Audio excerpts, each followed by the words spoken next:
Hello नमस्कार। आप सभी का स्वागत है साथियों। सभी को गुड मॉर्निंग। तो देखिए, अपना जो पार्ट फर्स्ट अपने स्टार्ट किया था राजस्थान का जो आधुनिक साहित्य है, उसी के क्रम में अपना ये पार्ट सेकंड है। तो देखिए, आप बिल्कुल ध्यानपूर्वक सुनिए इसको पहले। यदि आप पहले से तैयारी यदि आपने तैयारी शुरू ही की है, तो मैं तो यही कहूँगा कि आप डिटेल से पढ़ें, चाहे कोई भी अच्छी बुक लेकर आइए। तो आप पहले ही शॉर्टकट पढ़ोगे, तो जैसे आप अच्छे जो क्वेश्चन आएंगे, जो सिलेक्शन जिनके कारण अपन सिलेक्शन से बाहर होते हैं, जिन क्वेश्चनों के कारण, तो वो क्वेश्चन जैसे आप अटेंड करने में या फिर समस्या होगी। जैसे अभी देखिए, रीट एग्ज़ाम जो हुआ है मेंस, तो इसमें बीसल देव का जो क्वेश्चन पूछा गया था, वो एक तरह से जैसे कंफ्यूज करने, यानी कि ऑप्शन पर जो इस प्रकार से दे रखे थे कि उसमें स्टूडेंट कंफ्यूज था। तो उसी प्रकार यदि अपन अच्छा यदि डिटेल से पढ़ते हैं, यदि अपने पास समय है, तो अपन को डिटेल से ही पढ़ना चाहिए एक बार तो अच्छी तरीके से हर टॉपिक को।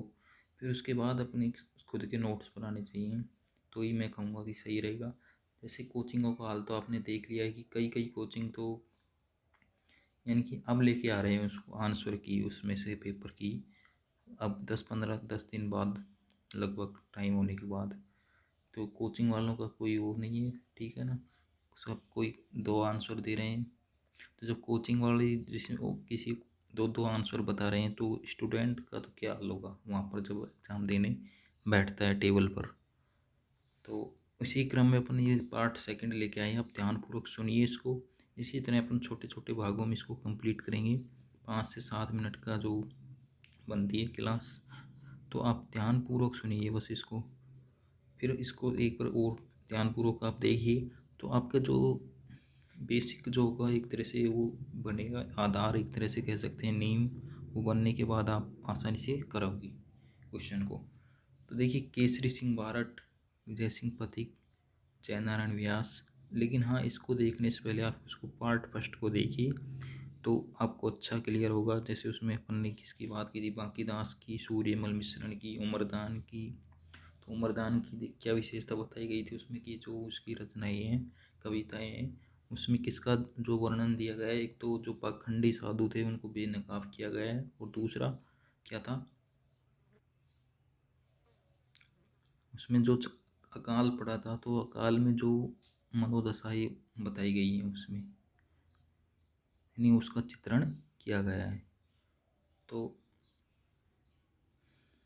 इसी तरह अपन शुरुआत करते हैं इसकी। केसरी सिंह बारट, विजय सिंह पथिक, जयनारायण व्यास, हीरालाल शास्त्री, गोकुल भाई भट्ट, माणिकलाल वर्मा, जान कवि गणेशी लाल व्यास राजस्थान के ऐसे कवि हैं जिन्होंने आज़ादी की लड़ाई में भाग लेने के साथ ही इस लड़ाई के लिए अपनी कलम को भी हथियार बनाया। यानी कि इन्होंने आज़ादी में तो भाग लिया ही, लेकिन उसके साथ में क्या किया कि इन्होंने अपनी कलम यानी कवि यानी कविता या फिर रचना के माध्यम से भी इन्होंने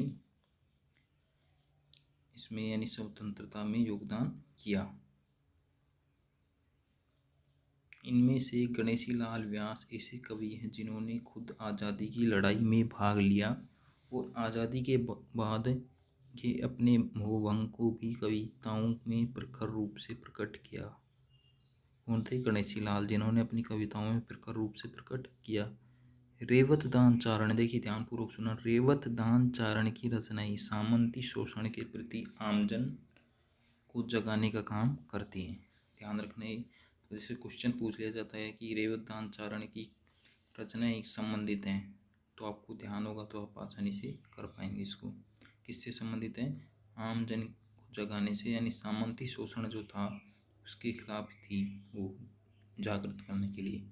तो राजस्थान के अभी तरह देखिए, अभी आया था एग्जाम में, देखिए ये ऐसे ये जो क्वेश्चन है उस समय के, जैसे स्वतंत्रता आंदोलन के समय गठित जो संस्थाएं हैं, या फिर कोई भी जैसे रचना है या कोई संस्था है, कुछ भी मंडल है, महिला परिषद, प्रजामंडल, तो उनका क्या योगदान था परफेक्ट, यानी क्वेश्चन ये पूछे जाते हैं। अब ट्रेंड जैसे बदल रहा है एग्जामों में, अब कोई घिसे पिटे क्वेश्चन नहीं पूछता है। तो जैसे अभी पूछा गया था कि जैसे संस्था दे दी 3-4, उनमें उनका उद्देश्य पूछा गया कि किस उद्देश्य से वो गठित की गई। तो देखिए, कई जो संस्थाएं, ज़्यादा तो नहीं है उसमें, 5 से 10 संस्थाएं ऐसी हैं जिनका विशेष पर्पज़ था और बाकी तो क्या थी कि भाई सामंती शोषण के विरुद्ध यानी जागृत जनता को क्या करना था, जागृत करना था अधिकतर संस्थाओं का काम। लेकिन 5 से 10 संस्थाएं ऐसी हैं कि जो विशेष पर्पज यानी उनका एक विशेष उद्देश्य था तो उसके लिए गठित हुई। अभी जैसे रीट में एक एग्जाम में आया था, एक उसमें पूछा गया था भाई शिक्षा से संबंधित कौन सी थी, तो मैंने तो जहाँ तक उसमें पढ़ा है उसमें सर्वहितकारणी ऑप्शन में आएगा, क्योंकि और जो संस्थाएं हैं उनका कोई विशेष उसमें उद्देश्य नहीं दे रखा था, तो इसी ने महिलाओं की शिक्षाओं से संबंधित उसने काम किया, सर्वहितकारणी संस्थान। तो इसी प्रकार आपको यानी कि याद होगा कि ये क्वेश्चन क्या होते हैं, मैं कह रहा हूँ बार बार आपको ये क्वेश्चन ही सिलेक्शन कराते हैं, उसमें वहाँ पर यदि सही हो जाता है तो सिलेक्शन हो जाएगा, और यदि कोई गलत कर देता है तो नेगेटिव में पीछे आ जाता है।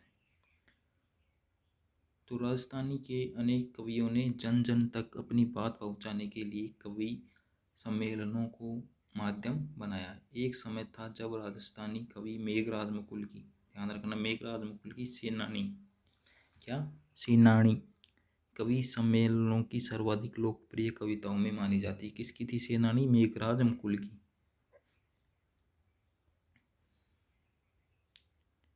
सत्यप्रकाश जोशी अपने मौलिक और गैर पारंपरिक सोच के साथ अलग ही स्थान रखते हैं।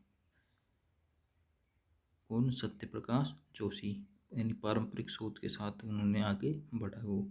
तो 1960 ईस्वी में प्रकाशित उनकी काव्य कृति राधा इस दृष्टि से उल्लेखनीय है कि जहाँ आम राजस्थानी कविता युद्ध का गौरव गान करती है, वहीं जोशी अपनी गायिका राधा के माध्यम से श्री कृष्ण को यह संदेश देकर कि भयंकर युद्ध टाल दे, युद्ध के विरोध में खड़े दिखाई देते हैं।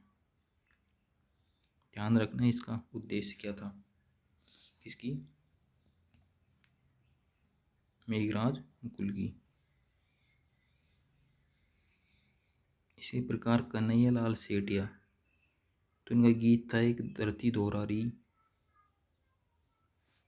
इनको क्या कहा गया है? राजस्थान का आदर्श गीत धरती दोहरारी को किसका है? कन्हैया लाल सेठिया की रचनाएं तो गहरी नींद में सोई हुई आत्मा को भी जगा दी। यानी कि जो कन्हैया लाल सेठिया की जो रचनाएं थी वो क्या थी? गहरी, यानी कि एक सोते हुई आत्मा जो है उसको भी जगा देने की क्षमता रखती हैं। मींजर और लीलटास सेठिया जी के प्रमुख काव्य संग्रह हैं।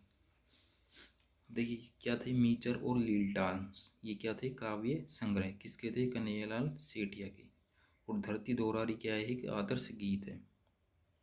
7वें दशक के मध्य तक राजस्थान की आधुनिक कविता का पहला दौर चला। देखिए कब तक चला? 7वें दशक तक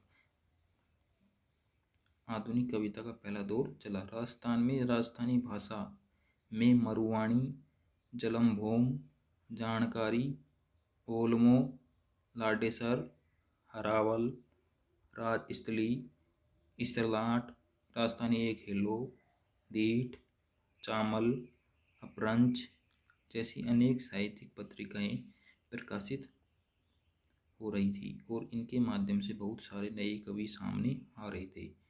यही वह समय है जब पारस अरोड़ा की जुड़ाव गोवर्धन सिंह शेखावत की गांव, तेज सिंह जोधा की कठई की वहगो है, मणि मधुकर की सोज थी गेट, पग भैरो, हरीश बधाने की बोले सरनाटो, ये ध्यान रखना, हरीश बधाने की बोले सरनाटो, पाथा में भूगोल, ये ध्यान रखना, हरीश बधाने की है ये, पाथा में भूगोल और बोले सरनाटो। चंद्र प्रकाश देवल की पागी कावड़ मारग, अर्जुन देवचारण की नरेंद्रोही, मालचंद तिवाड़ी की उत्तरियो है आभो आदि रचनाओं ने राजस्थानी साहित्य को नई ऊंचाइयां प्रदान की हैं। तो ये ध्यान रखना आप, इसमें अच्छे अच्छे यानी ये रचनाएं दे रखी हैं, ये आती हैं एग्जाम में बार बार। शिवचंद भरतिया को राजस्थानी का प्रथम आधुनिक कथाकार कहा जा सकता है। राजनी लक्ष्मी कुमारी चूड़ावत ने राजस्थान की अतीत को सजीव करने वाली ऐतिहासिक सांस्कृतिक गरिमापूर्ण कहानियाँ लिखी। तो देखिए लक्ष्मी कुमारी चूड़ावत के द्वारा माँ जलरात, अमोलक वाता, मूमल, गिर ऊंचा ऊंचा, गिर ऊंचा ऊंचा गढ़ा, केरे चकवा बात, आदि विजयदान देथा ने अपनी बातारी फुलवारी। अब देखिए इसमें बातारी जो फुलवारी विजयदान देथा की है, और इसमें कितने खंडों में है? 14 खंडों में। यत्र तत्र बिक्री, बिक्री लोक कथाओं का कुछ ऐसा अनूठा संकलन किया कि उन्हें खूब प्रसिद्धि मिली है। किसके कारण? विजयदान देथा को बातारी फुलवारी के कारण। विजयदान देथा के कुछ प्रमुख राजस्थानी हिंदी कहानी संग्रह देखिए, द्विविद्या, उलझन, अलेगू हिटलर, सपनप्रिया, अंतराल आदि। द्विविद्या नामक विजयदान देथा की कृति पर तो देखिए एक फिल्म बनी हुई है, कौन सी पर? इस पर द्विविद्या पर पहली फिल्म। पूरी क्वेश्चन बार बार आया है, वो भी है एग्जाम में, तो ध्यान रखना। द्विविद्या किसकी है? विजयदान देथा की रचना है। इनकी कृति चौधराइन की चतुराई को भी बेहद पसंद किया जाता है। चौधराइन की चतुराई। यादवेंद्र शर्मा चंद्र की कहानियां उनके संग्रहों जमारो, समंत अर्थार, एक तो जमारो, एक समंत अर्थार में संग्रहित हैं। और उनके कुछ उपन्यास हूँ कोरी कुण किण पीवरी, ध्यान रखना, हूँ कोरी किण पीवरी, जोग संजोग चांदा सेठानी आदि। ये क्या है? उपन्यास है। इसी प्रकार नथमल जोशी के कहानी संग्रह परण्योड़ी कुंवारी, नथमल जोशी की कहानी संग्रह है एक परण्योड़ी कुंवारी, तथा उपन्यास आबे पटकी, धोरा रो धोरी, तोहरा रो धोरी, और एक है वो धरती धोरारी, ध्यान रखना, वो कन्हैयालाल सेठिया की। एक बीननी दो बीन बहुत प्रसिद्ध हैं। प्रसिद्ध कहानीकारों में डॉक्टर नरसिंह राज पुरोहित, नाराम सुदामा, रामेश्वर दयाल, श्रीमाली, डॉक्टर मनोहर शर्मा, सांवर धैया आदि प्रमुख हैं। तो इस प्रकार से आपको कुछ, यानी आपके दिमाग में कुछ ना कुछ तो गया होगा, मैं ऐसे आशा करता हूँ। और इसको आप एक बार और 2 बार देखेंगे तो आपको आसानी से आपकी समझ विकसित होगी इसमें। तो इसी के साथ धन्यवाद दोस्तों। जय हिंद, जय भारत।